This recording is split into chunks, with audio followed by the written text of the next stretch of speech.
Peace, positivity, and wellness, everyone. I am Takesha of Native Nubian Wellness, and you are tuning in to another session of Black Women Who Blaze, the platform and podcast that provides a safe space for Black women in the cannabis community to commune, consume, collaborate, and celebrate our lifestyles and cultural practices with the plant.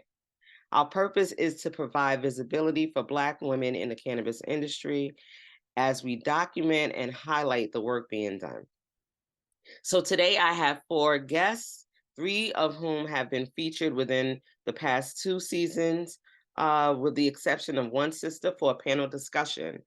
These women are in the DMV area, DC, Maryland, and Virginia, for those who don't know, and will be enlightening us with the changes that have been happening in their jurisdictions.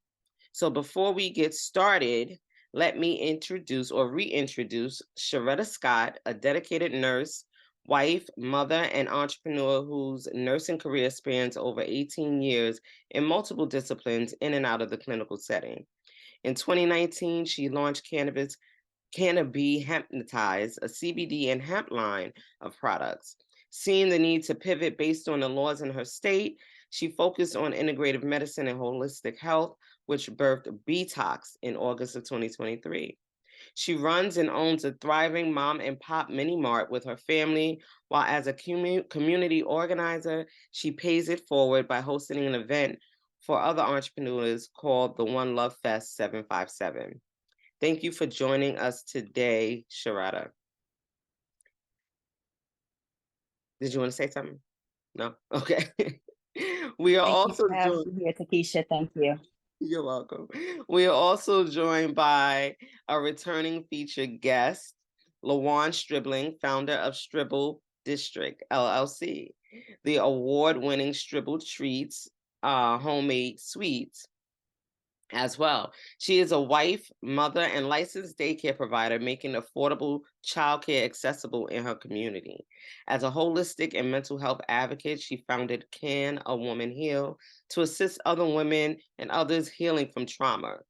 LaWann is a philanthropist and lobbyist who donates her time as the deputy director of Normal Maryland chapter to eradicate the stigmas associated with the cannabis plant. Thank you for donating your time to this panel discussion today, LaWann. All right. And Thank you so lastly, much for having me, Takesha.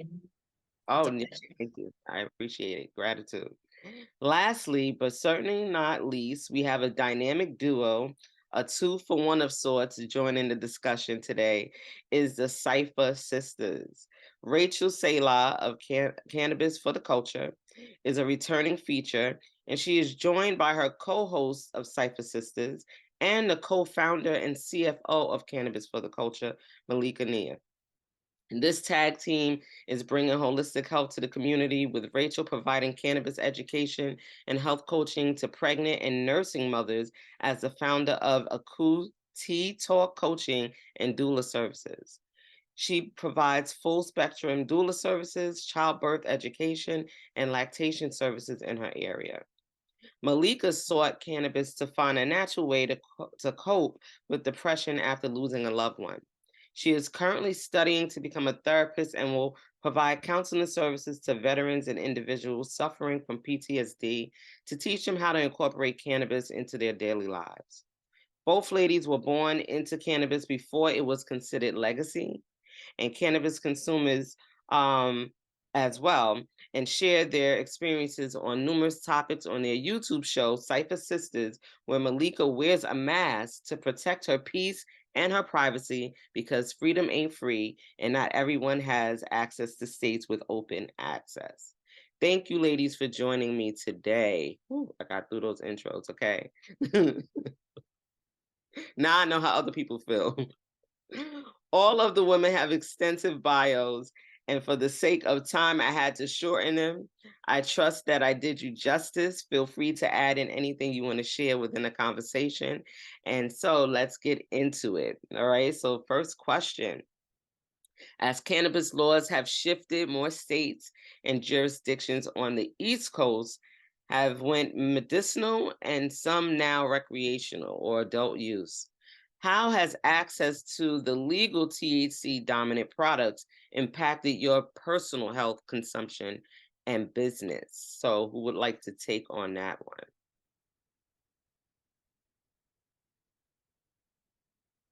I Yay. would like to take on. Okay, go ahead. I would say, because I'm in the state of Virginia, and with the other ladies being that we are in the DMV, I feel like that Virginia has taken a shift backwards, per se, because of the laws that they have created. We have a Republican governor.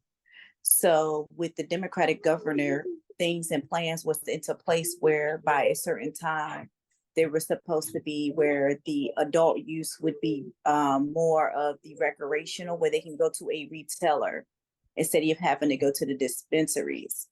But in the process of the new laws that they had affecting July 1st, where they had cut out anything, well, not just anything, edible products that had Delta 8, TCO, HHC, and those types of derivatives, they've cut them out.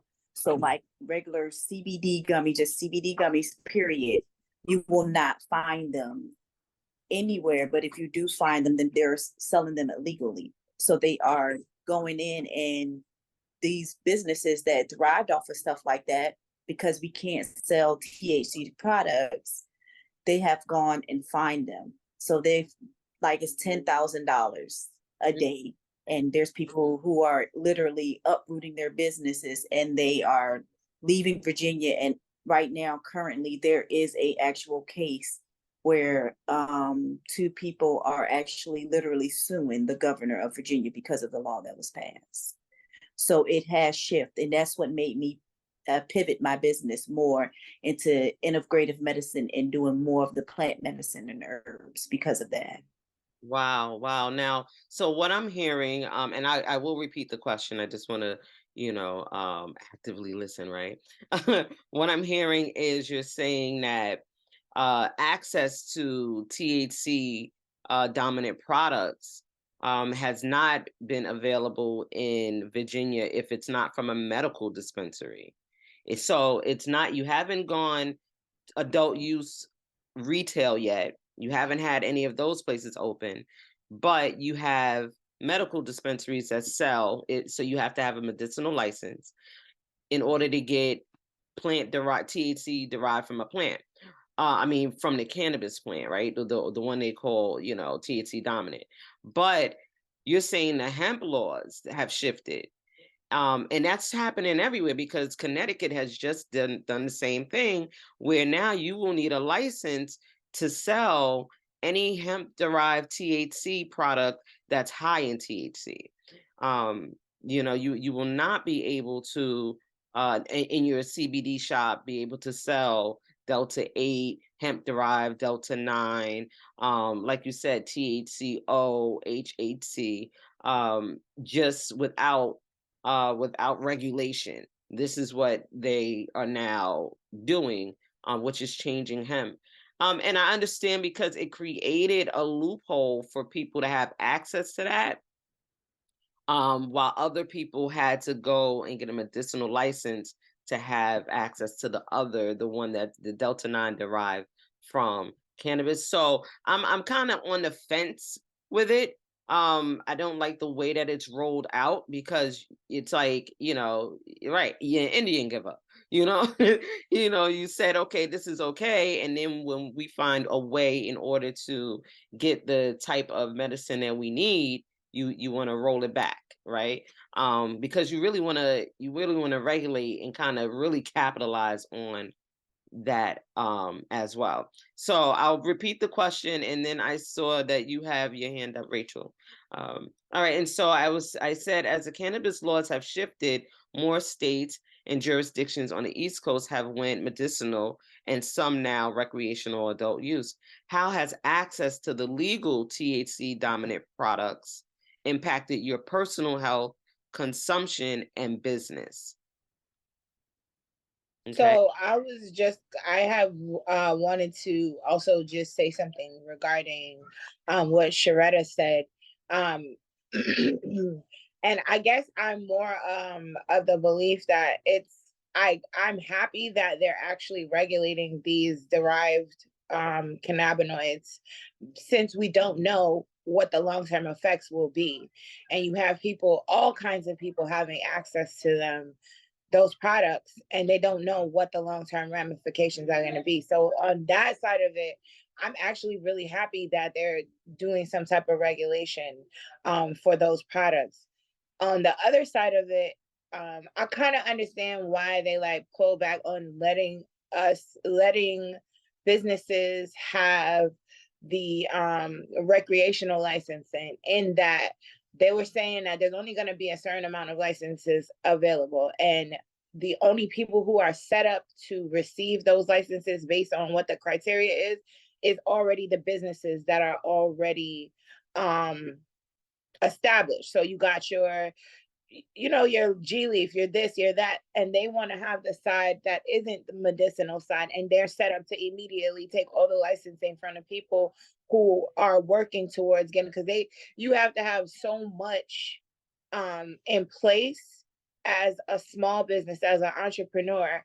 And they knew that the minute they rolled out those licenses, those big businesses and those companies that are already set up are going to come right in and take all the licensing from the smaller people. So I think they put that on hold to figure out how they can still make sure that these smaller businesses, us, the entrepreneurs, the people on the ground, can have access to the licensing, can get what they need to at least 5% of the licensing. Like, you already know, as soon as they roll out those licenses, that's what happened in New York, which is why they had to create a whole different program to make sure that these legacies, that these people who are vetted, who have been doing the work, are getting their chance to have their business and have their licensing as well. So I think it sucks because they don't, unfortunately, like, just the industry of cannabis, it's literally the Wild West. It is the Wild West, and you're just going to continue to see,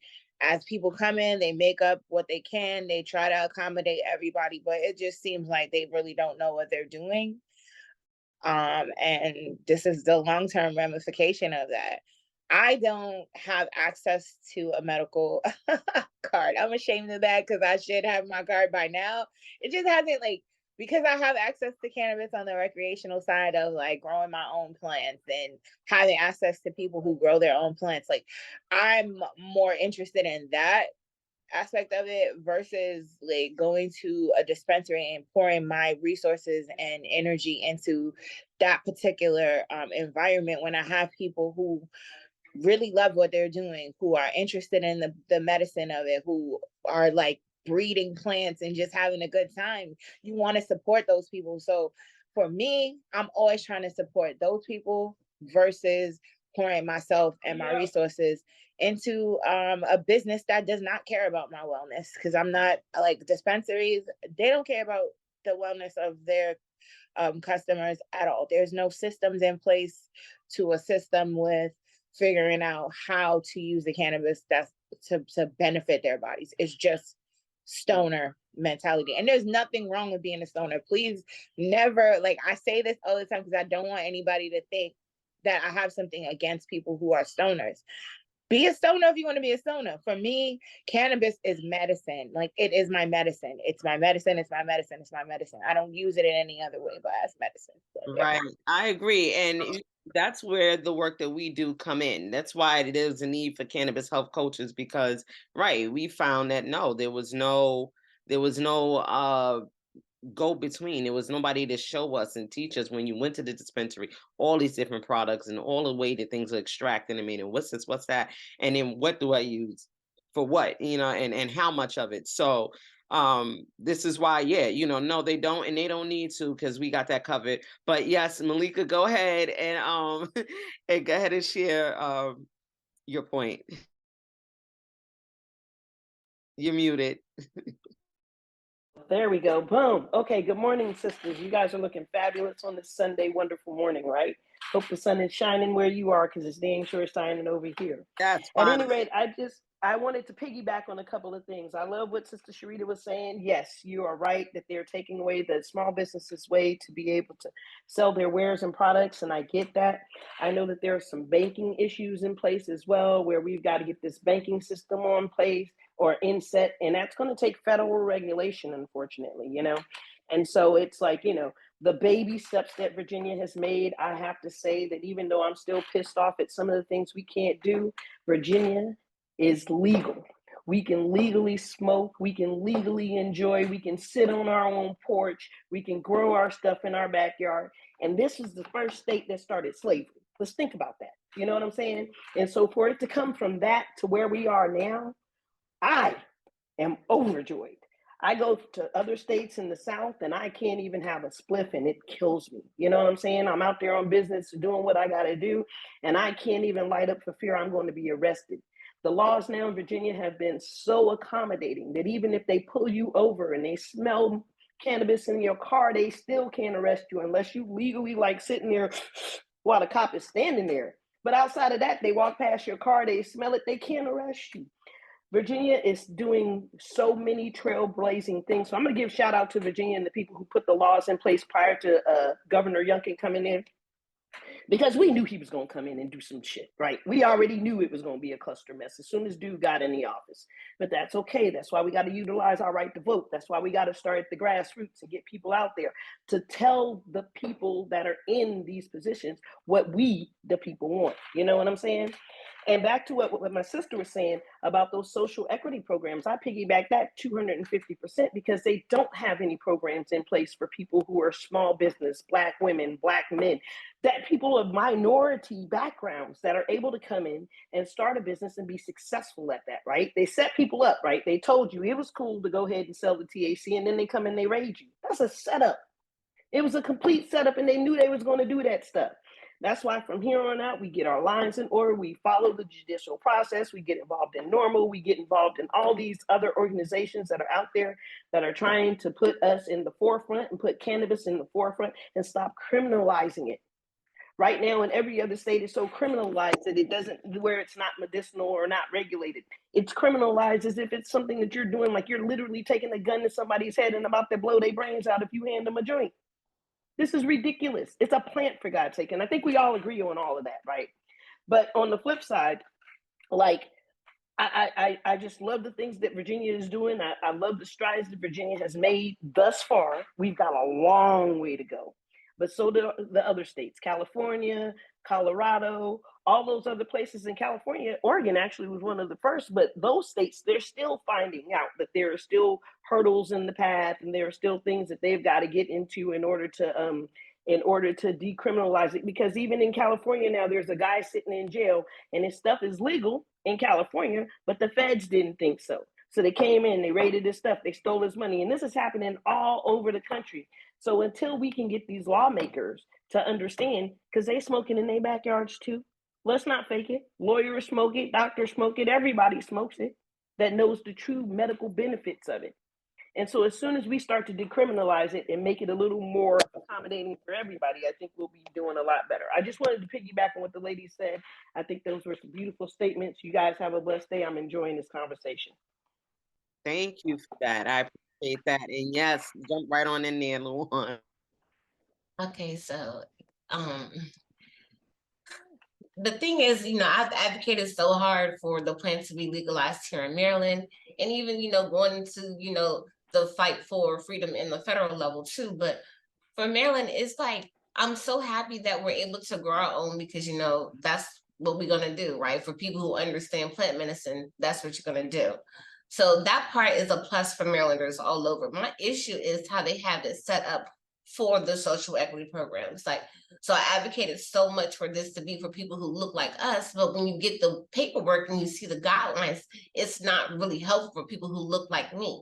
Someone from my background who literally was homeless, a homeless teenager. I was awarded the state. I've had a housing choice voucher, all these things, but I don't qualify for social equity because I didn't go to public school. I never went to public school. So how is that a guideline? People fail to realize that, but most parents were trying to dig out of those environments and put their children into a better environment. And many of them went to school on scholarship. So what about those families? Or for the families who are affected by the war on drugs, so their kids' fathers were incarcerated or they're murdered, like they're no longer here. What about all those people who are excluded in this process because maybe they didn't go to public school? That it's just so much nonsense. And truthfully, I advocated for it to be legal. I have not been at dispensary since June. We went legal, adult use legal on July 1. And I haven't spent not $1 in a dispensary since June. And that's purposely so.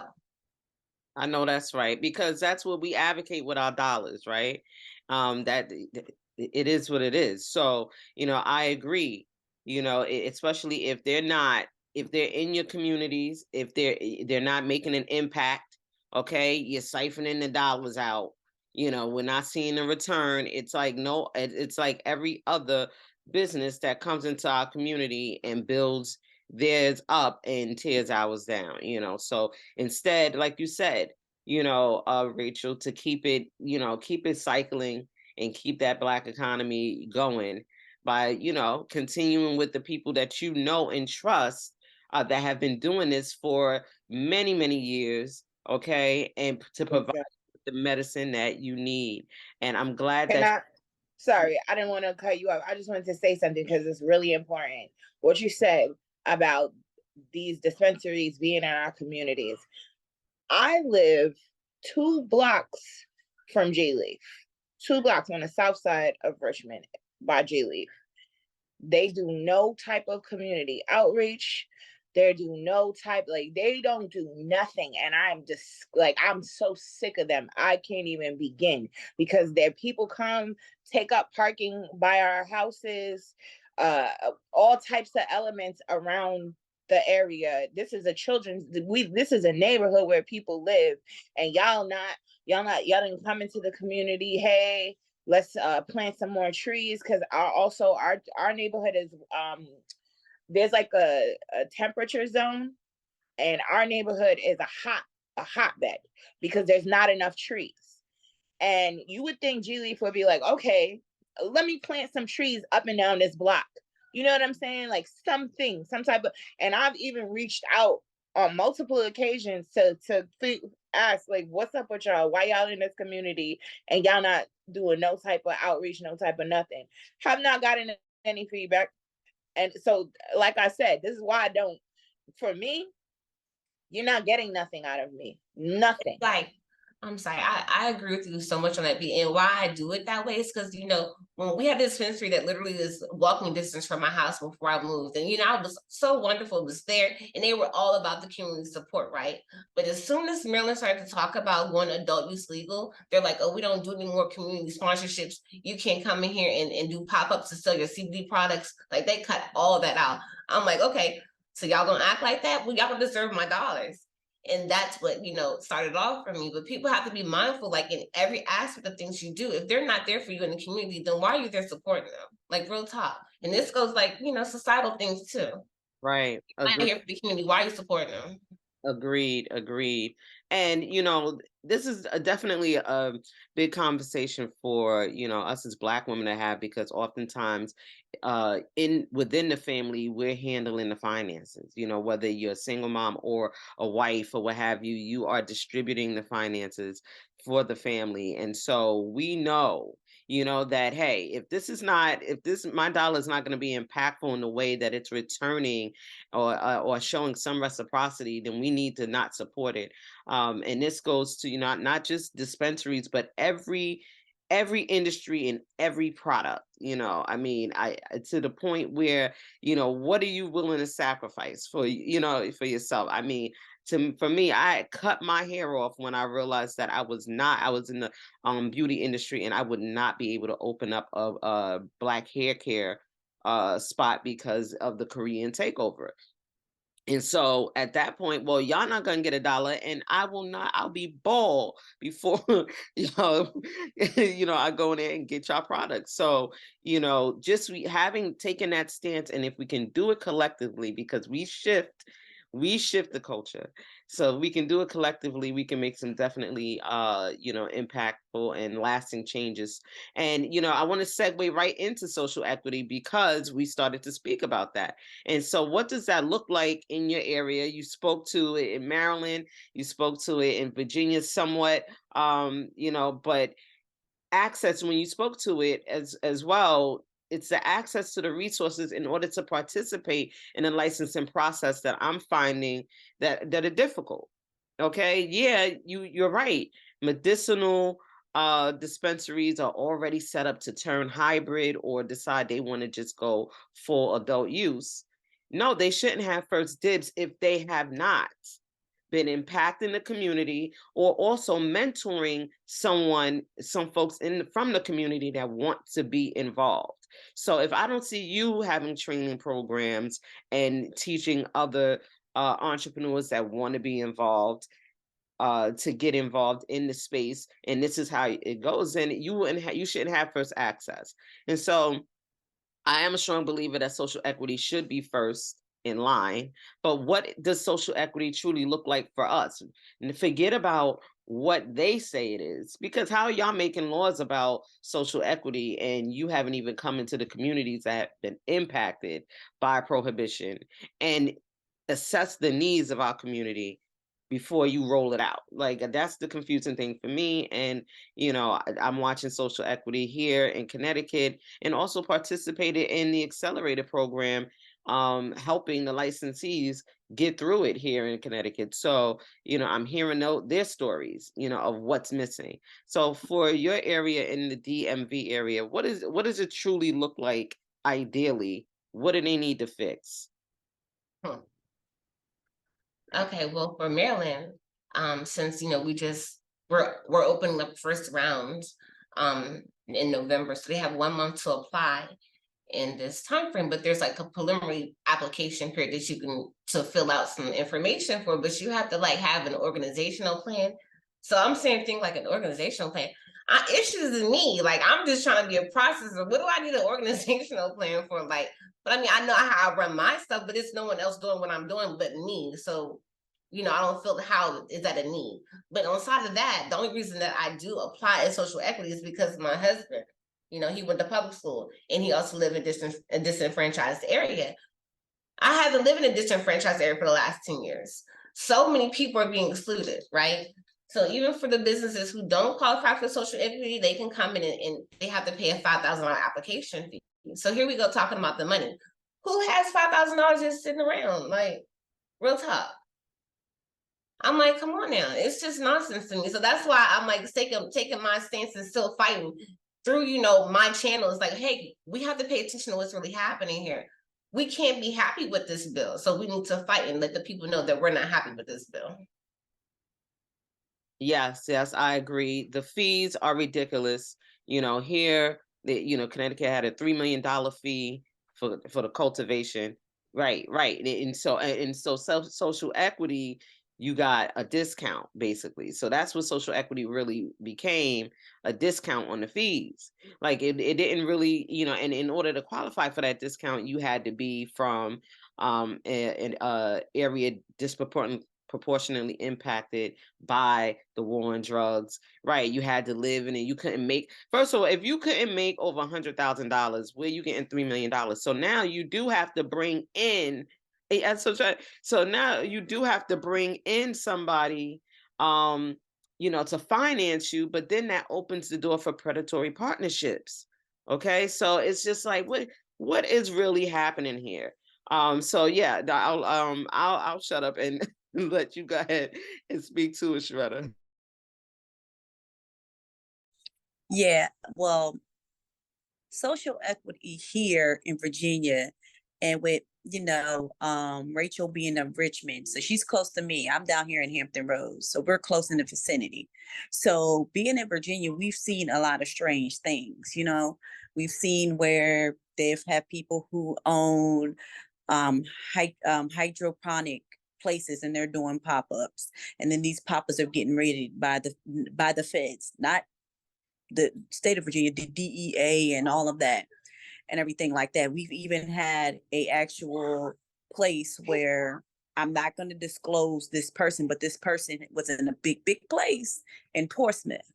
And she was of color. And since whatever happened, they've gone and target the laws so much with the Delta 8 and the laws with THC and some more stuff. And like here in Hampton Roads, I'm in Hampton Roads, and in the vicinity where we're at, just about every city right here near the 7 cities has an actual dispensary, a legal dispensary. They started in Portsmouth, they moved to Virginia Beach, they have one in Norfolk, they just opened one in Suffolk, and I believe they have one on the peninsula.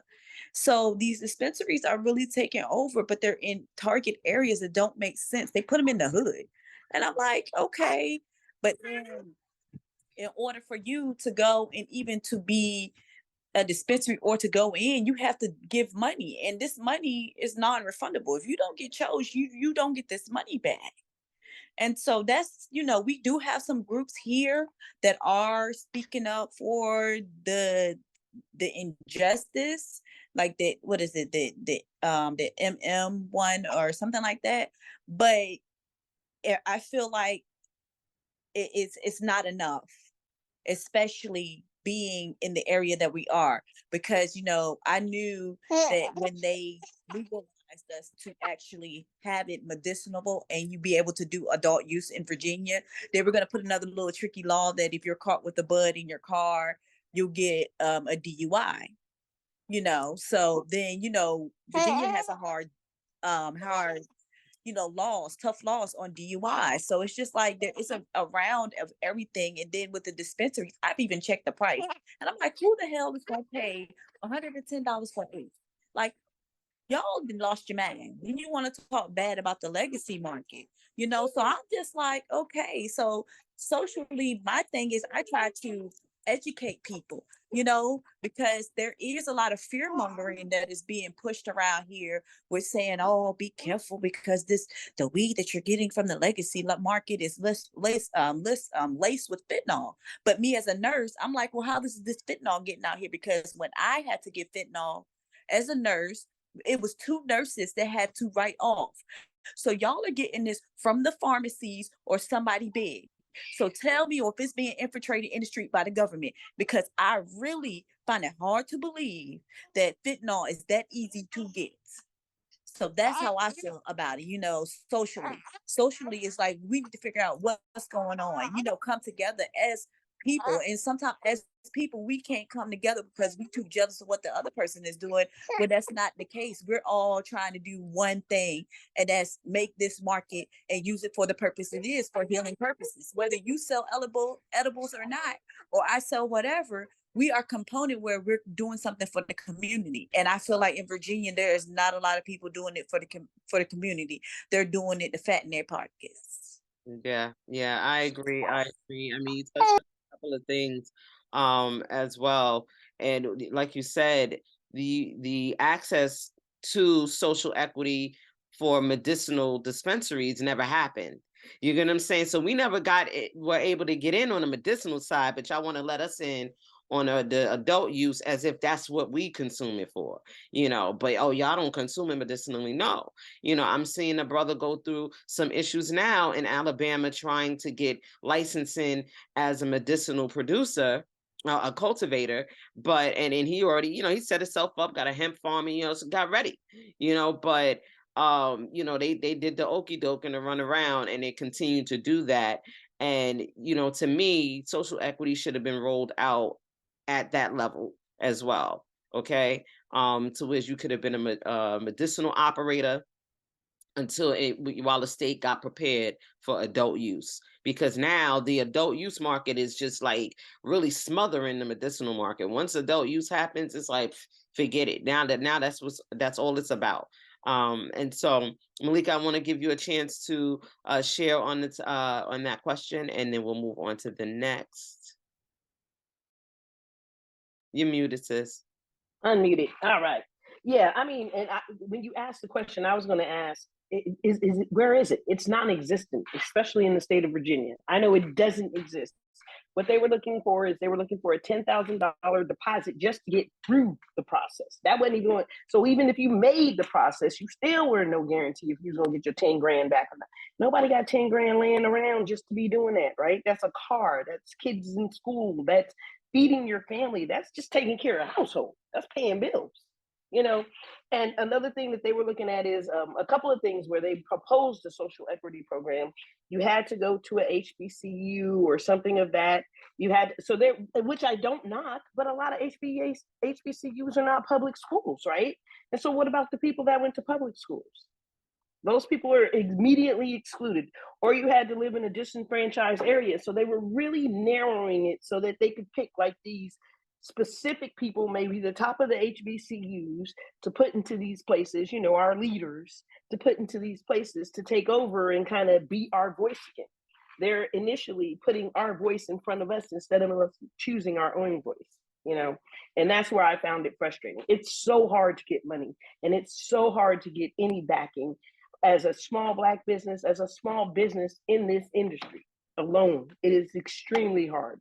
Like, my sister and I were doing things out of our own pocket because we couldn't get any accommodation. We couldn't get any accommodation out of our own pocket. And then it got to the point where we had to slow up on some things and look at other avenues and look at other ways to approach and expand our business just to make a living. So yeah, it doesn't exist. We need to put some people in place that can actually speak our language, speak for us, because our speaking heads right now sometimes are not the people that we want up there. And they're not communicating our message. So I still support my local weed man.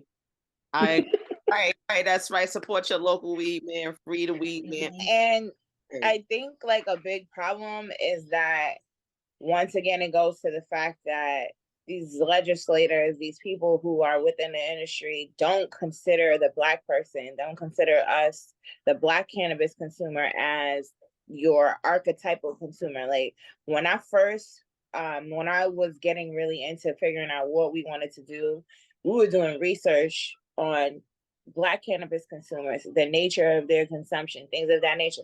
There's no data really available because they don't even consider us. They don't even come and survey us to see what, you know what I'm saying? And so I think that's a big part of the disconnect between the industry and Black people. They don't, we are the final frontier, so to speak, in that they don't know us, they don't consider us, they don't care about us.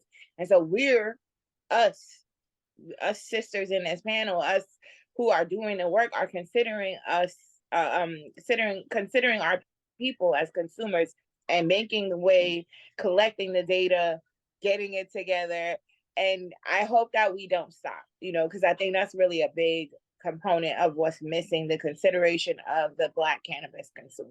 Yeah, I love that because, you know, that's the thing that we have to do. We have to meet our own needs. Oftentimes, we're looking for them to meet the needs of our people, and they can't.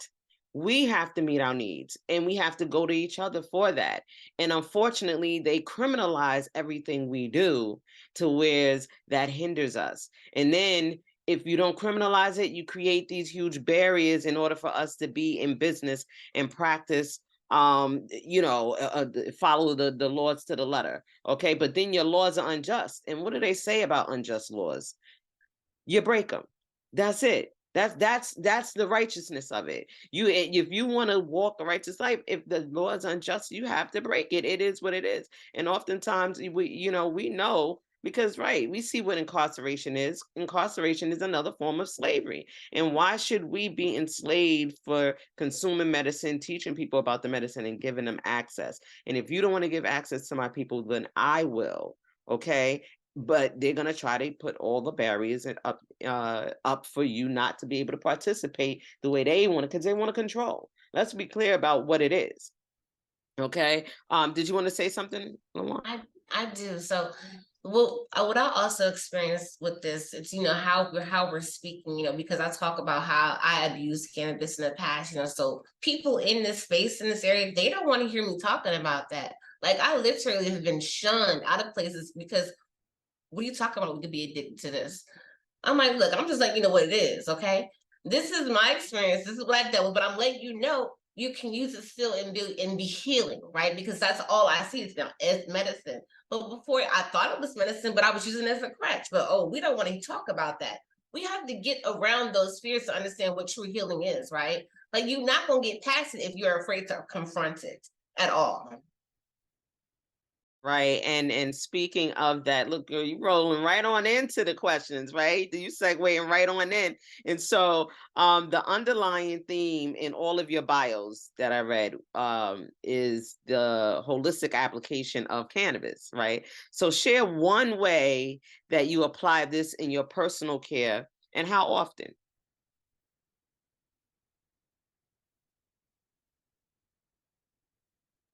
Well, I'll go first then. There are like plenty of ways, but I will talk about where I am now. Right now where I am is like literally, because I love what you talked about, sis, when you talk about abusing cannabis. You know, in life you go through a whole bunch of different ebbs and flows where you're up and then down and things of that nature.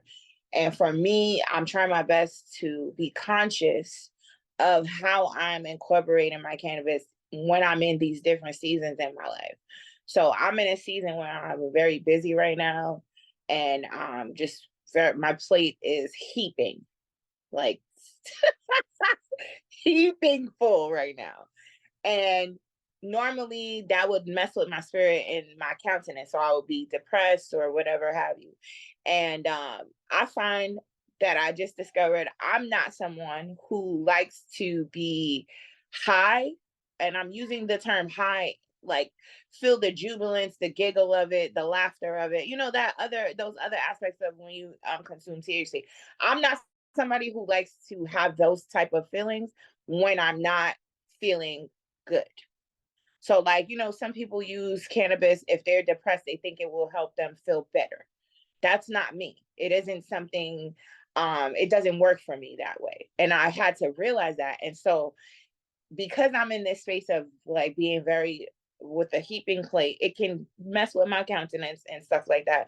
And so I was like, all right, no smoking. I'm not going to smoke. That's not helping me.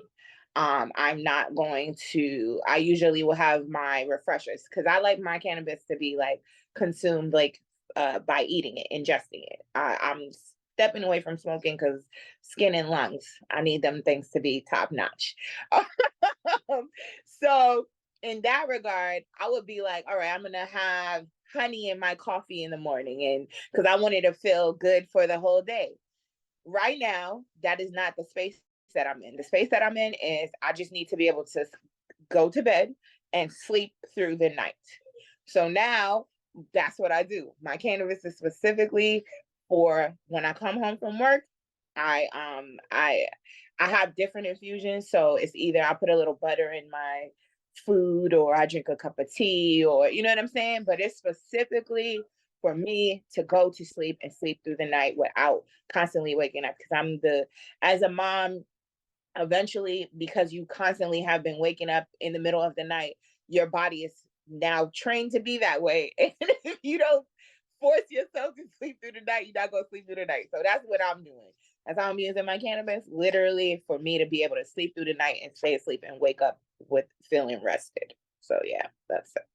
That's what's up to really, like you said, make the conscious decision of when it's what season you're in, what's the best time and best way for you to consume it. That's what this is about, right? It's versatile. Okay, it's adaptable. You should be able to be adaptable, and then maybe your ECS is not called, it's not calling you to consume in that way. It's not even tolerating it. So I appreciate you sharing that. Did someone else want to share one holistic way they consume it? Yes, holistically, as Rachel said, it's wonderful to understand your purpose, right? Like to know your why you're consuming. And I felt that's the journey I had to go through when I returned to cannabis, right? Because I started back up in like the end of 2017, 2018. And before that, it was like 11 years I wasn't using it because I was just living a life of sobriety. Babe, I'm talking right now, Susan. Living a life of sobriety. But I had the anxieties. I couldn't sleep. I had a whole lot. I had 6 kids at this point. I'm running a daycare. It's just craziness. And so like somebody's gonna get hurt in this house. Like, I've been telling me that somebody's gonna die, right? So I said, let's try this medical cannabis since Maryland was medical. And I had been following, and there was actually a science behind it. So if I use it responsibly, then maybe I wouldn't have that crutch or addiction feeling that I had before. That's really what birthed Strib'ble District, my brain, because I was like, I have all this information I could tell to my community. I was just so excited to feed this information to the community. And that's how my brand was born. I'm like, real talk. I'm like, I knew I wanted to be a baker, but I just didn't know how I was going to navigate. So I thought I was going to apply in 2019 to be a processor, not realizing I had absolutely no money to do that. Like step 1, I couldn't even afford step 1. Like what? So I'm like, okay, let's bootstrap this and work this out. But it was a lot that went with that. But I learned that eating was the best because it's in your system and you can feel that relief of the anxiousness, or you can feel the relief to go to bed when it's ready, because it's really working with your system, finding the cannabinoids, the ones that really work with your body, right? So once I had that journey, and I was like, hey, y'all, we got to have this information. And that's how I do it. I only use and consume what I know works well with me. And I tell people everybody's different, so you have to find, what works well with you. And that is what's missing with our government, especially because they don't understand that the medicine is important, right? They don't understand the education behind it. And I feel like if you're going to put laws on us, then you have to educate yourself to know. And that's what Malika was saying about being involved in the processes of the legal process, the civics, right? That too is why I do this, because we have to teach each other the importance of where you live, and these people govern how you live every day, right? So I'm sorry, I don't went everywhere with this topic, but it is so healing to understand how you use it, and then to understand all the different cannabinoids, right? And not just everybody wants to get high THC, because CBG is my best friend. Okay, real talk.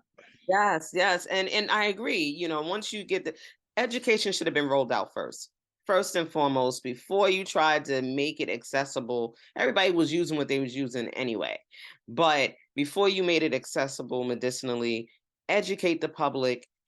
Same way I was rolling out all the stigma on everything else. You know what I'm saying? But y'all didn't want to have to backtrack, and so now we have to do the work of educating our people and helping to remove the stigma. But then that is our responsibility, especially as women and as mothers and as wives and daughters and sisters. We are really the first educator. Okay, this is why I homeschool, to make sure that I'm impacting what they're consuming as far as education. And so I appreciate that. Right. And it seems like it's a consensus as well that, ingesting it, especially for women, in edible form or tincture, or, what have you, in teas and things like that, is more practical for us, okay, as moms. And like you said, at night, or to relax your body. I know as I'm getting older, I'm feeling the aches and pains, of, an inflammatory or a deficient ECS. So it's like, okay, now I know, now I got something, now I know what I'm doing. Because when we were young, we didn't know what we were doing. We just, hey, we want to be down, and this is what's up. So, but Sharetta, yes, you as a nurse, I'd love to hear your perspective on bringing in cannabis. And like you said, the different variant of cannabinoids, because you do have THC, but then you have THCA, the acidic form, that you can consume and does so many great things in your body before it's, I'm not going to say activated, because I've done deep dive in science, and that's not actually what the heat is doing. But but yeah, before it turns to THC. So with me, I go into it kind of differently. I go into it based on the terpenes. The THC number don't mean nothing. It's the terpenes for me. And with the terpenes, I've learned the terpenes, because the terpenes can be something you need to get your mind and focus on your mind, to have you be like, I need to focus. Or if you have an anxiety, you have this, or you have severe pain. So that is something that I have learned and acquired a lot, especially helping out my other clients. Because what I find is some people, they want to be stuck and stupid. And I'm like, okay, come on, we can't be stuck and stupid. We got to figure out mentally, physically, and what is good spiritually, what's going on with you. Because now you're no longer using it as plant medicine, you're now abusing it. So what I have done for myself, I don't consume, every now and then I may have an edible, but them things hit kind of different. I'd be like, baby, I don't do much. So I'd be like, baby, because I'd be like, look, even when I make cookies and people get a cookie from me, they be like, how do I eat it? I'd be like, at your own discretion. Now, me, because I'm not like you, this is what I do. But I can agree the smoking, it hits like straight on, like right then and there. And I'm just like, whoa, okay. But also what I've been doing is I've been creating tinctures and oils. And I mix the oils with bath salts because I'm a person where if I need to be calm or I got a lot going on, and as you all know, I am a mother. I'm a mother of, I have 9 in the household, okay? 18 and the youngest is 4 months. And I'm also a business owner. So I quite frequently, I will take a bath. I will even light a candle and drip some of that oil in that candle to smell it because it's a calming sensation. But I will also pair it up with other herbs. Sometimes I'll be like, you know what? I don't even want nothing to do with CBD or cannabis. And I will venture into herbs that are very relaxing, like Juner. Juner is an herb that you can burn and will actually take your mind and where you're going like all over the place and bring it in where you're able to actually see how everything that you're thinking is coming together. And so I have explored other herbs as well, because I know that some of my clients are still under the notion and that taboo of reefer. It's reefer. Oh my God. I'm like, yo, it's from the earth. Like, come on, let's be here, you know? So, but myself, when I need it, I'm like, yo, or I need to sit here, some water or whatever. But cannabis is something that can actually be used in a way that can help. It like I say, you know, it comes from the earth. It's a plant. It has a spirit. You know, you use it as it should be used. Now, if you're using it to abuse it and you're not right in your spirit, it ain't gonna work for you. You know. So, and then I also teach my people, if you have overindulged with THC, you may want to carry some CBD with you to counterbalance. And they're looking at me like, huh? I'm like, yes. I'm like, CBD is high in cannabinoids, but THC is marijuana is high in THC. So you have to counterbalance the two. And that's what works and helps. And I try to give that education to people, you know? Yeah, we got some footage in the house. Yes, I agree. I agree. The the blending or pairing cannabis with other, you know, herbs and plants, plant therapeutics or plant allies is very important. One thing I love about, you know, like you said, terpenes. I'm a sommelier, so that's just like my area. The terpenes, you know, it's a reminder of they're the essential oils of cannabis, right? But of all plants. And so we've been consuming these terpenes in, you know, our kitchen cabinets. You know what I mean? And when we love the smell of roses and, you know, and all the you know, pine cones and the pine, you know, bushes and things like that. So to be able to incorporate that and like you said, in a way that they don't have to have high levels of THC. I don't like the fact that that's all they think about is you know, the THC percentage. And but that's the whole point of us educating, is to let them know that that's not what it's about. It's about balance. You definitely want to refer to the terpene profile, but that's getting in the deep dive when you're working with clients and things like that. But like you said, the average consumer that we know in our neighborhood that is not, you know, has not been educated in the medicinal properties of the plant, the science of the plant. You know, these are new concepts and terms for them.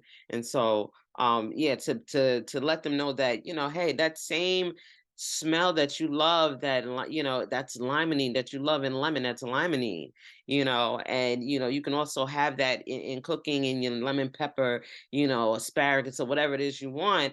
And this can also create a certain synergy with the herb, other plants, other foods that can help balance your ECS. So, but we need more medical professionals to be educated. And so to get in front of them, especially that's very important for you, because not only are you educating your consumers, but you're also educating medical professionals. And it's important for you to do that for us because you're in the vicinity of them, working with them and things like that. So sometimes it's hard with stigma when they find out that, oh, you mess with cannabis. So you got to be careful of how you balance the two, being in the medical profession. But at the same time, that is a lane, for you to look into.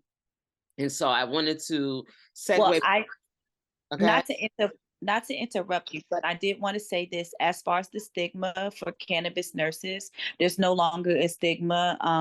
3 days ago, the American Nurses Association now sees cannabis nurse as a nursing specialty. Yes, now we have, yes, and that means a lot. So that means that the stigma is actually, if they can move the stigma in the medical industry for nurses, just look and see what the stigma is going to be removed in general if we keep fighting and we keep doing the things we're doing. Yep. Yeah. Yes, I agree. Yes, thank you for sharing that, because yes, that just happened recently. And I know a lot of nurses that, are also cannabis consulting at the same time, and had to kind of separate the two. And so now for it to be recognized as a specialty, it's important, and hopefully they can get the education that is, and I would say that's across the board. You get the right science-backed education that's needed, so we're all able to teach the proper consumption of cannabis, dosing of cannabis, and medicinal use, because no nurses are teaching about that. But I wanted to get into the questions directly, briefly, if we can keep them brief, because I don't want to keep you ladies much longer. And listen, we could definitely be here for a minute with the conversation. So I'm going to direct questions, and we can call them rapid fire. Each one to each lady, and this one is for you, Sharetta. And as a nurse, you have cared for many people suffering from conditions that science has shown cannabinoids to be helpful with. Which are the products that you've created? Like you said, you created products yourself. Have your customers deemed the most helpful in their condition? And well, no, we just talked about the conflict now because of what just transpired with the nursing specialty. So which are your products that you've created through Cannabee Hemp'Notized has been the most impactful for your clients? So the products that I've created, it's a few of them, but one of them in general that's been the most impacted is my CBD oil. I have had people being older and younger where they've given me their testimony where they've tried the oil for them having hip replacement, knee replacements. And then I've even had a young person, a parent who was at what's in their child is autistic and on a spectrum where he gets a little violent, and the parent takes the oil and puts it behind the child's ear, and they have not had any issues or anything with the child in school and everything like that. And that speaks a lot. And then another thing that I am very vastly known for is my bath salts. My bath salts consume of different mixtures of salts and with herbs, and it's more like a detox. So I had created it because sometimes you just want something that's very relaxing and you want to pull all that bad energy out of you. But what I was finding was it was very relaxing, but helping people with inflammation. And inflammation is a big thing when people, whether you're stressing or things are going on, our body speaks to us and speaks. Oh, it looks like we might have lost her. I'm here. I'm sorry. Okay. Our body speaks for us, and and things end up happening. So those are two of my products. And then I created a salve. So my salves that I create, I have one where one is based with CBD, and then I do one that's CBD and THC. So it has like maybe like 4-to-1 ratio. And then what I've been doing is, because I have a lot of people that suffer from neuropathy, circulation. So now I'm creating one with castor oil and cayenne pepper. So those have been very vast and very helpful. Thank you. Thank you for sharing. And definitely, when we wrap up, I want you to make sure you share where people can find your products and, where you're located. All right. And so this next question is for LaWann. There is an art to creating products that are properly dosed for consumption. All edibles are not created equal. So what kind of education is important to seek before consuming an edible, and how are the dispensary products holding to craft edibles in your area? Okay, well, I have not tried a dispensary edible. When I first came back to the market, and and they were still like just offering cereal bars, and I don't eat that stuff, so I've never been interested to eat those things at this age of my life, especially with the ingredients I used to cook myself. So I can't even tell you what it tastes like. I wouldn't know. But I would suspect it doesn't taste as well as mine, because it's been packaged up for however long, and that's not fresh. And so when I talk about the process of wellness, I tell people you should include what you eat as well, incorporate that with your wellness, because I don't just eat anything. I haven't had white sugar in many, many, many years, even though I do have a bakery. And people are like, well, you use sugar. Well, for me, everything is good in moderation, and that's how I live my life. So I'm going to bake because it's something I love. It's my passion. I learned from my friend, actually.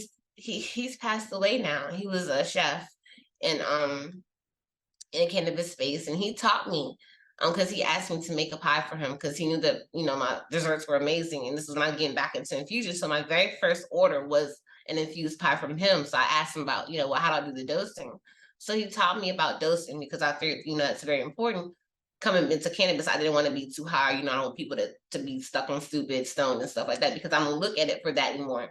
And so he taught me the numbers, like the grams and milligrams versus the weight. And then I found an app that I use that also helps me, because it's a different range that we go through. But I always say start slow, especially for the newcomers. People who are new to cannabis.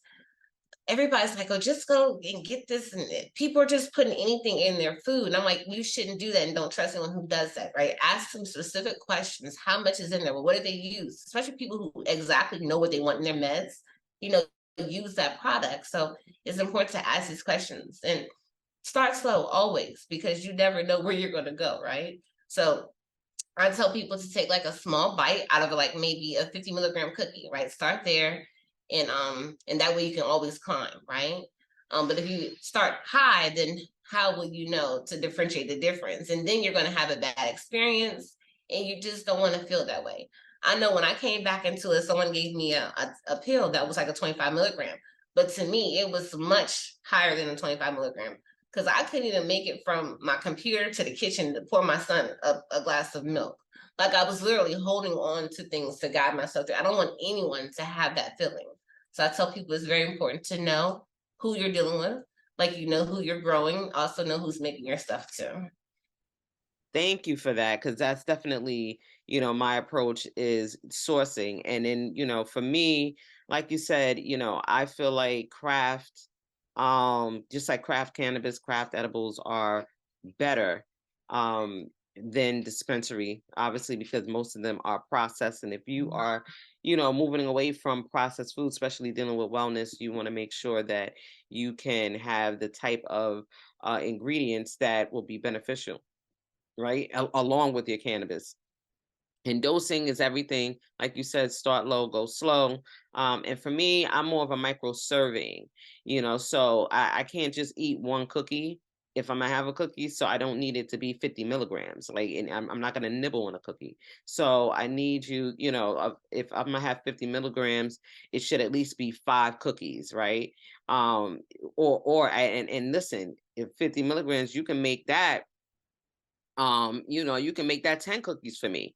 And, you know, 5 milligram doses, because I'm gonna have a couple. And I want to make sure that I'm not late, you know, bent over, or, you know, waking up with anxiety because, you know, I'm still high. Yes, I'm yeah. in bed and woke up. I don't need that. So I appreciate, you Yeah. know. Those And that's those the best thing about those having the 50 personal chef like to do this for you, because you can set your dosage and your quantity how you want.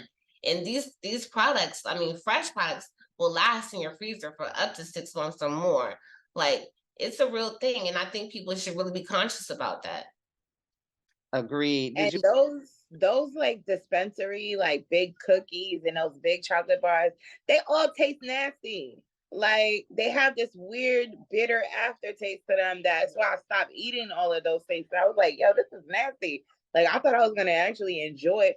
Cause you know, they think you just eating to get high, bruh. I'm eating because I like to enjoy what I'm eating. Like I just that's crazy to me. Exactly, right. I tell people it's the beauty in the experience, right? You don't want to be like, come on now, why? Oh, let me scarf this down. It's like taking real medicine. Come on now, you don't want to do that. Like, And I feel like for me, if I wasn't gonna eat your cooking, I'm not gonna eat your infused edible.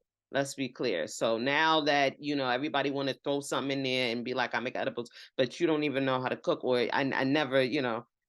So that's me, you know, as a high chef. You know, I don't play around. And then, like you said, it's about the experience. I want to make sure people have the food experience as well as the, you know, experience of, you know, the cannabis elevation, or, you know, maybe you might not use an intoxicating form, but it still tastes good. Okay. So Rachel, this one is for you. You know, the topic of expecting mothers and nursing mothers consuming cannabis is still a very touchy one. What is one of the biggest myths that continue to hinder expecting and new moms from seeking cannabis as a tool for their well-being? And how impactful can cannabis consumption be postpartum? Now, if you can rapid fire that one, girl, you good. I'm gonna try my best. All right, so I think the biggest like stigma or hindrance is the fact that one, cannabis is classified as a class 1 narcotic. I mean, I think they brought it down recently, but still considered to be a narcotic. A lot of the providers don't have really any type of information in regards to the interactions of cannabis on the pregnant body, cannabis on the nursing body, and the baby. They don't have the wherewithal, because the information is out there. The studies are being done. They're continuing to be being done because it needs to be done. Mm-hmm. As a case study for myself, and it's a point of reference that I like to give to a lot of women that I'm helping, and not in terms of like, oh, you should like you like use cannabis. No, I just want you to know that it isn't something that's going to be a detriment to yourself or to your fetus, simply because I'm a case study. My siblings are a case study. All of the Rastafarian children that I grew up are case studies to show that, yes, your mother can consume cannabis and it's not going to have a detrimental effect on you as a fetus. And in the long term, as you grow into an adult. I have no cognitive, no developmental delays or anything to speak of. And neither do any of my siblings, and neither do the kids that I grew up with, right? So in terms of that, that's like my personal I'm trying to find the right word, but it escapes me. That's just where I go, like on a personal side. From the scientific side, there was a doctor, and her name is escaping me, but I use her data. Like I came up with a whole course called Flowers and Mamas to talk about cannabis and the nursing body and the pregnant body, and what the interactions are, and how the cannabis goes. What if you're worried about the transference of the cannabinoids into the baby, what's the percentage they're actually going to be receiving. I have all of that in a concise course that I put together, because I feel like it's so much misinformation. Like, I was concerned about the women who consume cannabis while they're pregnant, but are consuming Delta 8, consuming the TCO, the HCI, all of these synthetic cannabinoids. And that was what pushed me, because I feel like the conversation needs to be had. The biggest problem is the fear. The woman's fear of being stigmatized, of being criminalized. And then the fear of the providers feeling like they don't have enough information to stand on to say, this is what will happen. This is, you know what I'm saying? It's a big disconnect. And I think, like, unfortunately, the disconnect is so big, because people aren't considering how important this information is, and how to give this information out. Like, even in spaces that I am in and privy to in the birth community, it's not something even people really think about, but it's something that cannabis has an effect on your body and on a pregnant body. And if it's not used responsibly, it can be detrimental to a mother with preeclampsia. If she decides that she wants to keep smoking is a detriment to a preeclamptic mother. It could cause her so much problems, you know what I mean? But if she felt like she needed to consume cannabis, a simple conversation of, Mom, what's up? Why do you feel like you need to consume cannabis in this particular time in your life? Then if you feel like you need it, maybe we need to come up with another way for you to get this cannabis into your system and get you the cannabinoids that you're needing, because you may not actually need THC. You might need CBD. You might need CBG. You might need CBN. You might need something else. You know what I mean? And that's where it's so important for these conversations to happen, and for the stigma to start to die down. And I hope that I answered your question. I was trying to make it fast. No, I appreciate that, because there's a lot of education that's needed, specific to moms that are expecting, that consume already, and then you pregnant, and you sometimes we're called to stop, and then some are called to continue, and it may be impacting their health. Or say someone that is a medicinal patient and consume it for a medicinal reason, and now you're with child. So how do you navigate that? And then now you're nursing, and then also postpartum, how do you how does that impact Sorry, that's what I wanted to, I was trying to think if I answered everything. So for the postpartum side, I did want to say, yes, cannabis can be used to treat a plethora of postpartum mood disorders. I myself was suffering from postpartum depression, and it definitely helped me to come out of that depression, and I didn't even, like, when I used it at that time, I had no type of understanding of cannabis in terms of a medicinal plant. It was just like, my husband was like, you need to smoke a spliff. And I was just like, whatever. And I smoked a spliff, and then, like, just it opened my mind, and I was like, wait a minute. There's so many women out here who could be benefiting from the medicinal use, the focused use of cannabis, when using it focused and responsibly to heal these. Like, as a woman, when you think about how cannabis works in our system, it's like, bro, this plant was literally made for us. Like, that's my interest, how cannabis and the female body. Like, I'm starting to go down, like, this tunnel of, like, hormone regulation and cannabis.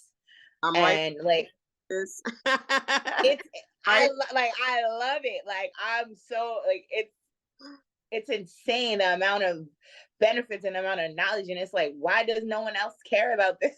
You know what I mean? The cannabis. Well, Rachel, I care about it, because as you speaking, I'm like, yes, tell it. Because they don't know cannabis can get that thing wet and popping. Okay. I said it's the terpene and which one you use. cannabis is And I, us, the Black woman in, plant form, right? Like just the adaptability, the as much as it gives, and the the terpenes really being a defense mechanism, you know what I mean? And the cannabinoid levels and things like that. There's so much science to the plant. And so when I consume, I'm definitely tapping in to learn, what is this plant wanting me to know about her environment, about the predators, about like you said, the spiritual aspects, the messaging she got from the energy of the sun, like that. It just goes so deep. So I appreciate you sharing that, especially for mothers as well. And I want to make sure I get to Malika, because she's doing some really impactful work. And you're new to the platform, so thank you for being open to connect and share your experiences. And so I want to ask, how important is the work of getting cannabis access to veterans, and what are some of the barriers? How can we advocate in a way that affects change in that area? I think that a lot of change has already started, which I'm so excited for. Like the VA is actually starting to recognize cannabis as a tool that people can use in order to help veterans with their PTSD, with their depression, with their anxiety, and all the other plethora of issues that they have, even dealing with the pain and the things that they have to go through, the trauma that they're dealing with. All of those things have been looked at. And so the VA is an endorsement of medicinal use of cannabis. And so that just happened last year. And I think that was one of the biggest things that we've had happen in a very long time. And so I think that now that it's not going to be such a thing where veterans now have to hide under tables and smoke the joints, or smoke the spliffs, or however they take their honey in the morning, or however they ingest it. I think it's going to be a lot more freeing. And also to know that they can't have the repercussions or have their benefits taken away now is a huge deal because of that. And so I think that we're making some strides. I know it's slow and steady, but you think about it, 10 years, 15 years from now, I mean, we were just allowed to buy recreationally in California, right? And here we are with all these additional states coming forth and making changes, slow, but we're still making changes. And that means our voices are being heard, or somebody's voices is being heard. And we just got to make sure we're not the buried one. So yeah. I think that wonderful things are happening, and I'm so excited to see how much further we can go. Yes, thank you. Because listen, I have a family of veterans, male and female, and my even my aunt, she's wants to sign on as a client, but she's like, oh, I can't use any of your products. They have CBD and THC, and I still work, even though she's a retired from the Navy. She works in the federal government, and they still haven't. And I said, the federal government will not allow it at all, not at this point whatsoever. Just be careful. But she, I told her, no, well, that, right, this is where the plant allies and therapeutics come in, that now I can kind of mimic the beneficial effects of cannabis by combining certain plants, so she can get those terpenes in them, right? So, I said, always a way until she retires from there. But then it also, your diet has everything to do, or what you eat has everything to do with it as well. So removing some of those things that are causing inflammation, definitely detoxing, changing your environment, moving your body, all that stuff is going to be helpful until you get access. And so, we want to make sure that we say it's not the end all be all magic pill for everything. No, it's not. It's not. But for vets, they definitely need access to it. Like you said, for PTSD, I didn't go to the military, but I dealt with trauma, through my childhood, and even inflicted on myself, some choices I made. And honey, growing up Black in America, we all have suffered. Thank you. Let's be clear about it. Out there, PTSD. Anyway, and that was what they diagnosed me with to get the card, and until I advocated for them to add my other condition to the qualifying condition. So that's also, if you're in a medicinal area, that's some only area, and you don't see your condition up there, you can petition and advocate for your condition to be added as a qualifying condition until it's adult use or what have you. That's very important. But yeah, my dad, my husband, he's a vet and he's a heavy consumer. But there's also, my oldest son's father, he's a vet and he's, he hasn't consumed, but Yeah. access. And it's because, like you said, the VA, the benefits, things like that. So I'm glad things are changing and shifting. And that's why I wanted to know what are some ways to advocate for them, as well as ourselves, but for them to make sure that they have access, especially Black veterans. It's a different it's a different experience. It definitely is. It definitely is. I mean, I'm surrounded by Black veterans, so yeah, it's a much different experience. And I've worked with a lot of white veterans, so it's a very different experience as to what one goes through and what comes out and has to deal with the ailments, the ability to get appointments and things like that. There's a huge gap in the way that that's handled, and it's really unfortunate. And a lot of our brothers won't go and seek that help anyway because there's a stigma on mental health to begin with, right? And so they feel like if they do go, they're showing some form of weakness. And we as women sometimes feel that way too. Like if I can't handle everything because I'm supposed to be built to be this strong, I'm supposed to be built to accept this pain. But you know what? When you hit me, it hurts as well. Right. And so I should be able to communicate that and move forward and still be able to live my life without having that stigma. And so that's something that I'm a huge advocate of getting out there too, that, it is okay to say, I am not okay. Thank you. Thank you for sharing that. And obviously, advocating for our own health and in access to cannabis as a form of health equity for us. Okay. Yes. Yeah, we want access, safe access. We want to be able to grow it ourselves because why should we trust that you're going to give us the medicine when y'all even tampering with the food, okay, and everything else in our environment? So, we have to have the access to be able to do it ourselves. I'm a big DIYer. But, I want to ask one more question. This is collective, and you can just say yes or no, and then we'll get into, I'm going to skip over a few, but we'll get into wrapping it up. So you can share, what you got coming up, what you're doing, how they can find you. But is the cannabis industry good for Black people? Who wants to answer that? Until we make it. Not until we make it good for us. We're going to have to kick down this door. I mean, because we've been standing by and playing nice for so many years, and they've been stealing our ideas and colonizing our very souls. We've got to kick down the door and say, this is no longer acceptable. We are the front lines of this. We've been doing this for so many years. This is a blessing from our ancestors. Our people came over here with the cannabis. You know what I mean?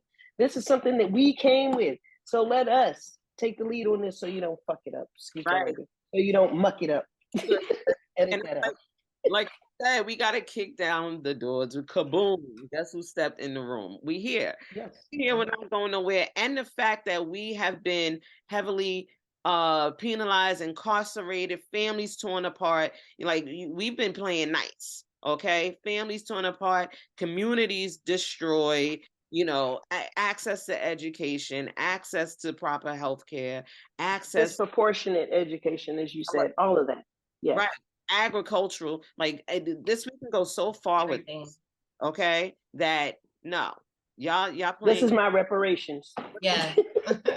Say it again. Look, I put it in testimony. We need more people to do that. You have to show for the general session meetings and submit your testimony. Now they have a virtual option. So for people who can't go because it is a long day, and it hinders families who have to work, right? But they do have a virtual option now. Sign up, right? Like they have to hear our stories. Real talk. Thank you. So do you think the industry is good for Black people, LaWann? Yes, of course. But any industry that's innovative for our culture is going to be great, right? But we do have to take control. Like we have to be the ones to say what it should look like and not just let them keep doing what they've been doing to us for years. Yes. Yeah, I agree. As it stands, I don't feel like it's I don't the question is a little bit loaded, honestly. I feel like it's an excellent industry for Black people. We could thrive in it because we know it. We're the foundation of it. However, because the industry is pioneered and the so-called industry has been, now that it is an industry, because remember, it wasn't an industry before. It existed, okay?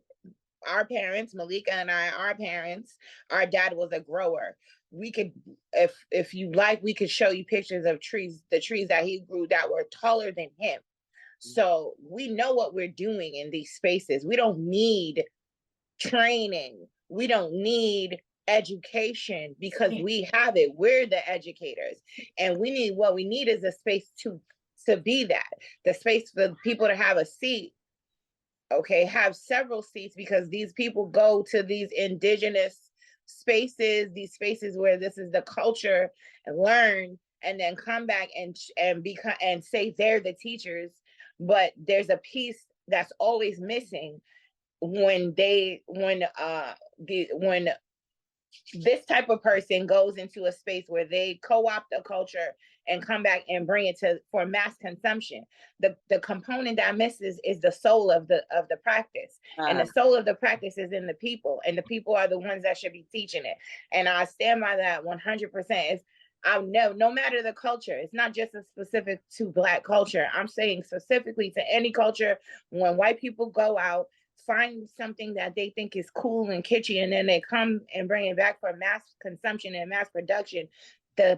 The thing that you thought was so cool and kitschy about it is a thing you cannot reproduce. You can't replicate it because you don't have it. It's not a part of you. It's never going to be a part of you.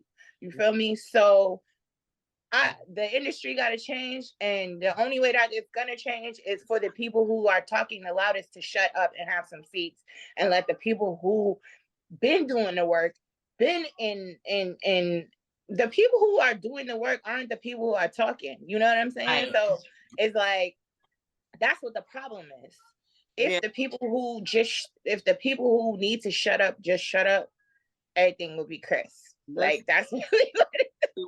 You spoke to cultural appropriation, okay? And like you said, we are often, imitated, and but it cannot be duplicated. You cannot, we have to call a thing a thing.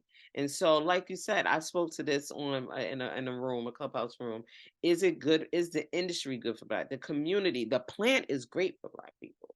The community aspect, the opportunity for economic development, and going back to the science of agriculture, and connecting with the plants and the earth and all the things that we need to nation build, that's good for Black people. But the industry that they are creating for them, not so much. So, Sharetta, what do you feel? I feel like it's not for us. And the only reason that I say this now, I know back in the day when I was younger, I'm about to be 40, and I'm like, yo, when we used to crack it open, it'd be all sticky with the seeds. And I'm like, baby, where's the seeds? Everything has no seeds. Just like I want my fruits with seeds. I need to have my seeds. And it's just like they're monopolizing, and they're just mixing so many combinations together for the high. It's not even for what the purpose is being, intent for. But I also feel as if, like, going back, we use the herbs. Our ancestors used the herb for healing purposes. They use it and make cough syrups out of it. When women had babies, they used cannabis for the pain. So it's just like, you all made the marijuana law of 1937. And from there, you have been controlling the market. You controlled it. And now I just feel like history is repeating itself with these laws, because now, in order for you to go and sell this, or to be a person who can prescribe this, you have to follow these strategic laws and everything like that. And you have to go and get your background and pay this amount of money. We're repeating that cycle all over again. But guess who's not included in that cycle? We aren't, because we were the true founders. We know, what I'm saying? And they know that some of us are going to use it. And most of the ones that are usually going to these dispensaries and stuff are baby boomers, because baby boomers are so scared. Oh, reefer, because of the reefer movement and how it impacted, the family, the household, and how people were locked up and everything like that. But me, baby, I'm like, yo, y'all need to get out of that notion. My mom is so scared of it. I can't have nothing with reefer or CBD. I'm like, Mom, chill out.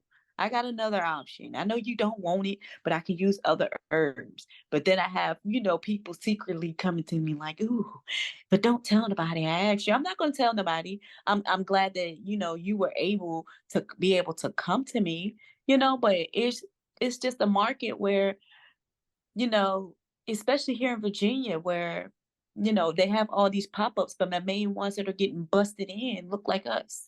Yeah, you are These pop-ups. telling something. Somebody telling something. Okay, somebody running and telling that because they see you taking, jumping on. But the Caucasian one that set this pop-up shelling the most and got caught too, they come out and they ain't got no charges, but everybody else do. So are you coming and you snitching because you must be in a forming and a snitch because you coming and trying to sell the most at the table and everything else, but the other counterpartners has gotten caught, and that's what's been going on here in this area in Hampton Roads. I don't know about you, Rachel, and have you been seeing that a lot in Richmond? But I've been peeping game and I've been sitting down watching. They've been getting raided, and I kind of just made it my business to stop going. I don't really know like what the once because I'm in a Facebook group, and it came on and was like, yo, these pops ups, they getting raided, stop going. And I just was like, yep, I'm just gonna stop going. I don't need the drama in my life. Right. I'm not getting all that. I've never actually been to a pop-up, but when I came back into the scene, in 2017, 2018, 2019, they were doing it in DC too. They were raiding all pop-ups. So I just hope that we can be in a place that we don't have to go and do pop-ups and just cannabis freedom, right? I was also gonna say, I can't remember because my husband was vacuuming. It was something that Sharetta and Rachel were talking about, and I just lost it, excuse me. But y'all just be involved, please, in all processes, everyone. Yes, all this is about freedom, right? So when you think about freedom, that covers all aspects of everything that you do in your life, and then how it's going to affect your children. So I do this for my children, for their future, because I know how hard it was for me coming up in this classism society. That's all it's about, like who has and who doesn't have. And for someone who was homeless, I didn't have very much of anything, but I still went to private school, so I know what it's like to see and have things, right? So I just had the dreams and the aspirations and the drive to do this, but I didn't know how to get there. If we can help each other, especially our younger generation, understand how they can get there, then it will be better for us and everyone in the whole. Yes. And so we're gonna wrap it up. I thank you ladies so much for your time and energy on this first day of the month on a Sunday. Appreciate that. But I was gonna get into, your vision and mission, for your business, or period, and where people can find you upcoming events. And like you said, LaWann, really the mission is liberation. That's the, whether it's in this space and all the spaces, from systemic racism and oppression and suppression, okay, and depressions, all of those things. And for us as Black women, it is going to begin with us. We are the nucleus of our communities and families. We are the glue that have been keeping it together as they've been trying to destroy us and the remnants of whatever culture and traditions and practices that we have from wherever we circumvented the globe. Because let's be clear, when you dig deep in history, you will find melanated people were there first. So at the end of the day, all of the things come from us, no matter where you said this derived from. Okay, and there were some Black people there too. So, I just want to make sure that, have a mission. Stay focused on that.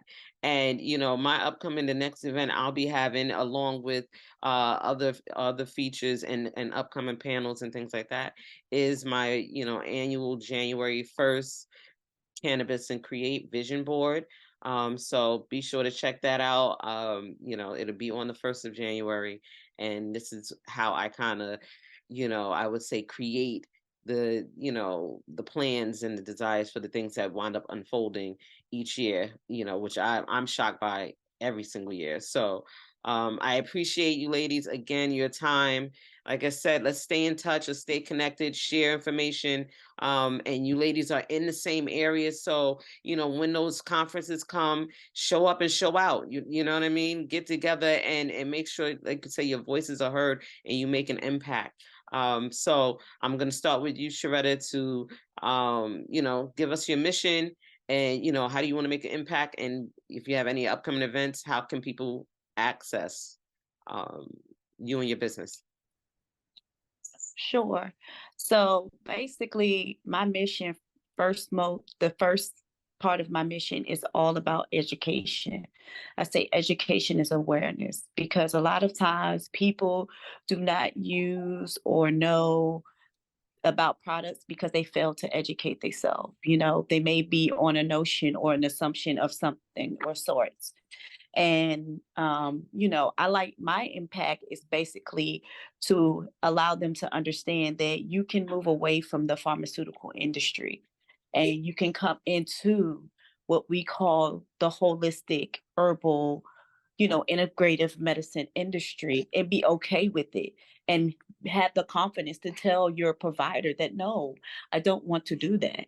I don't want to take this medicine or XYZ, but I'm okay with taking this, and me being able to have a product available for them in order to take for them, or the education behind it. Right. So currently I am working on making products and fully launching what is called BeeToxed. This is another business that I have started. And this business would be me curating herbal detoxes, like for the liver, the blood, the lymphatic system and everything. And then offering capsules of different herbs, whether it's a sea moss or a burdock root or some hemp, I'm going to offer those products as well for people to have who are going into the alternative medicine parameter, but also being able to give a consultation for them to help them with the ailments that they're dealing with. Right. And I am working on an event that I would hope to have in December, where I'll be hosting another OneLove Fest event for the community, where I host an event where other businesses can come out and display what products they sell. And I can be reached on LinkedIn under Sharetta Scott. I can be also reached on Instagram under Cannabis Hemp'Notized and BeeToxed as well. But it has been a pleasure being on this panel, and I love it. And just thank you. Thank you. Yes, and all of your information will be in the description, on the YouTube channel as well. So, make sure that, I get all your info. I'll get that before this, rolls out. Okay, Malika. Well, I'm partnered with Rachel, so we'll probably piggyback off of each other. Do you want to hop off of mute too really quick? We've got an upcoming Cypha Sistas coming up fairly soon. We're working on getting back on board and getting things back on track. There's been a lot of moving parts going on for our company, so we're hoping to have a upcoming episode soon, and we'll start talking about maybe some events and things that we may have locally. So we'll kind of go from there. Rachel, anything you want to add on that, or anything you're doing on the side, my sis? Sure, I'll go ahead. So yes, we're gonna be starting our next season of Cypha Sistas really soon. Like I said, my plate has been heaping, and when you have a full plate, you have to decide what things are serving you and what things aren't serving you, and move forward in that way.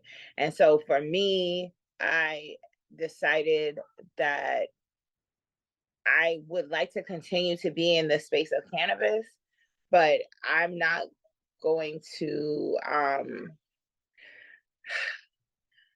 I want to do it in terms of, I just want to help people. Like the money making aspect of it is really killing the joy of it for me. And so right now I'm just in a space where if somebody asks me for assistance in some way, like in terms of my knowledge, you know what I'm saying? If they're a person, like, you're not coming up off me. So I look at the people who are asking for my assistance. And if there's somebody who actually needs it, then I'll give it freely. If it's somebody who, you know what I'm saying? Like, you're a well-off person and you just trying to come up off the community, nah. Then I'm like, okay, well, this is what the fee is, and so on and so forth. So right now, in terms of my business, I do make infusions and all of that stuff, but I feel like I'm not, there are so many people out there who that's their passion and they do it way better than me. So I leave that to them. For me, I'm realizing that my focus is in the research. Like, I want to figure out how I can get a doctor or a professional in the medical field who wants research done, and we can work together to find out the information for all these questions that I have. Like, I'm going down this rabbit hole, like I said, of hormone regulation in women and cannabis. Like, that's my interest now. Now that I've fully mastered, I feel like I've mastered this space of nursing mothers and pregnant women in cannabis. I understand how it works in their bodies. If someone needs my assistance, my knowledge is on par. Now I'm interested in learning about how are regulating our hormones, because as Black women, when you hit that space of menopause, there's a lot of, it doesn't affect us the same way that it affects white women because of the conditions that our lives are in, because we don't have the luxury of luxury as Black women. So the symptoms that you're going to get is going to be way more pronounced, way more intense, way more, you know what I'm saying? And so I'm not a menopausal woman yet, but it's a part of life. It's 100% going to happen to every single woman. And so I'm interested in that. And my platform and my business, so to speak, or my purpose in life is helping women and females and that divine feminine be well and be healthy, whatever that looks like to each individual woman, but helping them find that space. That's where I am. That's where my focus is. That's where my passion is. That's all I'm working on at this time in my life. Women's wellness. It's everything to me, because I feel like when we're well as women, that's when we could show up for all of the people in our lives, and we have so many people to show up for. And when we can't show up for them, that affects them, and then it's a trickling effect. You know what I'm saying? Imagine if all the women in the world were well enough and able to show up for the people who they have to show up for, what that will look like. You know what I'm saying? The trickle effect of that, what that will look like for their children, for the people their children interact with, and so on and so forth. And so that's just where my head is, and that's where my mind is. And so, yes, in terms of cannabis, we will be keeping up with Cypha Sistas, because we feel like Cypha Sistas is important to hold space for women in the cannabis industry, women who consume cannabis, Black women specifically who are within the industry, however they're in the cannabis sphere, as consumers, as influencers, as whatever. That's what the space of Cypha Sistas is for us to come together and be, hey, we're here, and we're a voice, and we're a big part of cannabis consumption and a big part of the industry. You need to know what we want and how we feel, and that's what Cypha Sistas is about. And we're gonna keep it up, and we should have a few episodes coming soon. And thank you so much for having me in this space today, Takesha, because, you know, with everything that's been going on, I've been very much pivoting and just really trying to figure out how am I going to move forward in this space. And you definitely calling this panel together helped to solidify like where things are going for me. So I'm really excited, and it's really dope. I'm so happy that I got to meet you, Sharetta. And I'm sorry because it says Strib'ble District. I don't remember your name. Don't be mad at me. I'm still I think you said LaWann. LaWann.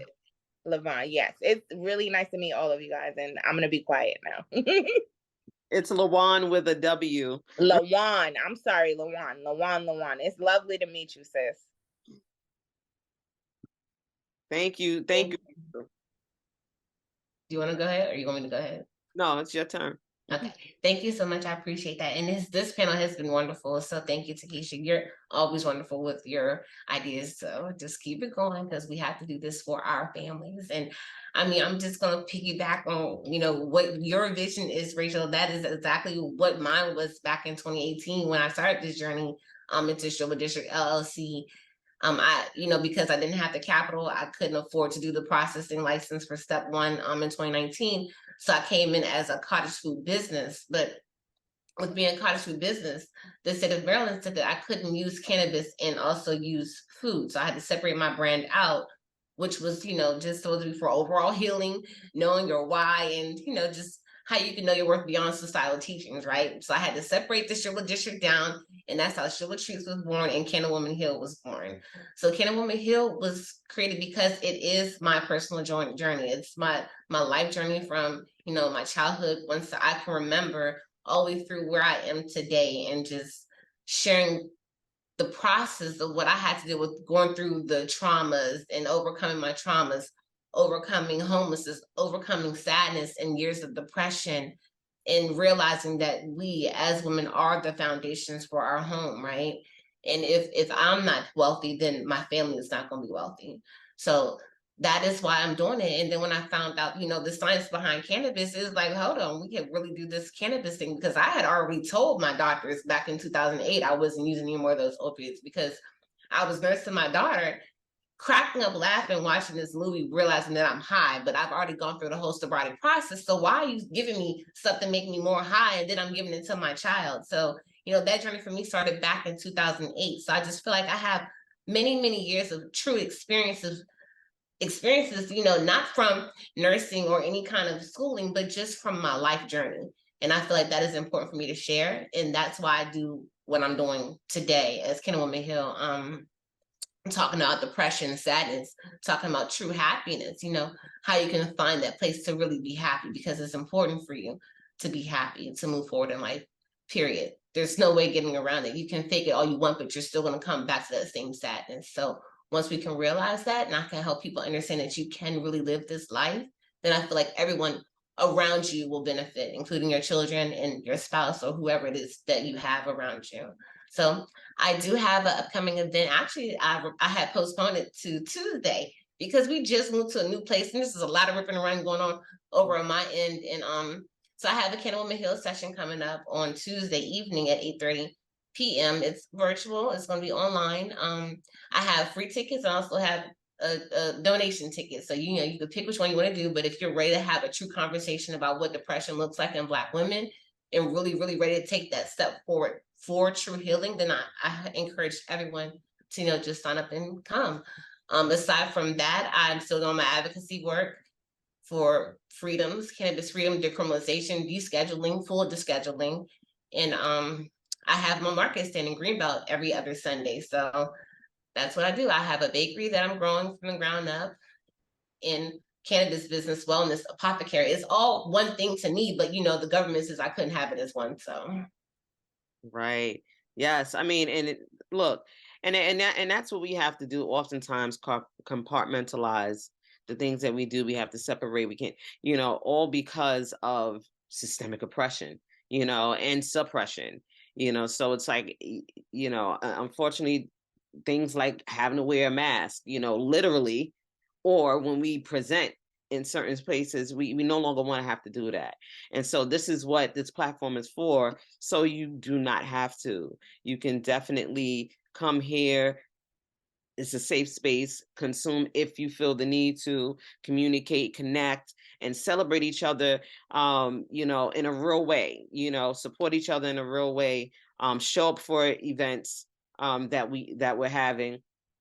And, you know, in spaces, in person, virtually, connect in real life, you know what I'm saying? Because we're moms as well. And sometimes our children need to get with other children that, you know, with moms that we trust, you know, and you want to start to build that connection in that community.